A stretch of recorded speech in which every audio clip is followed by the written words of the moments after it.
আমরা 2000 সাল থেকে রাজনীতি করি এবং দলের সাথে জড়িত। আমরা জিয়াউর রহমানের আদর্শ নিয়ে দল করি। আমরা কোনো চাঁদাবাজের নেতৃত্বে দল করি না।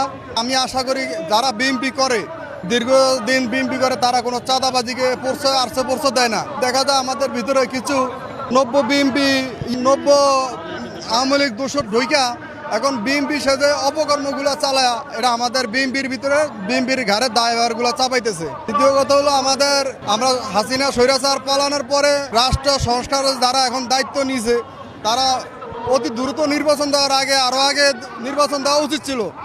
এখন যে অপকর্মগুলো হইতেছে, এইটা দেখা যায় বিভিন্ন দল করে, জামাত শিবির, এনসিপি, আরও অন্যান্য দল, আওয়ামী লীগ, এরা কইরা এটা কিন্তু বিএনপির ঘাড়ে দায়ভারটা চাপাইতেছে।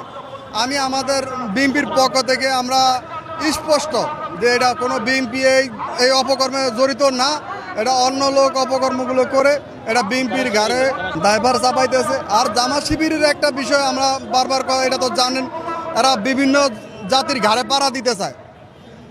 বিভিন্ন জাতির ঘাড়ে পাড়া দিয়া মনে করেন যে এরা উপরে উঠতে চায়, আসলে ঘাড় ভাঙিয়া পরে লাস্টে ওরা নিচেই পড়ে দেয়। এখন এরা যে এনসিপির ঘাড়ে পাড়া দিয়া উপরে উঠতে চাইতেছে, আসলে কখনো এটা সম্ভব না। আমরা বিএনপি যারা আছি ঐক্যবদ্ধ, ইনশাল্লাহ আছি, থাকবো।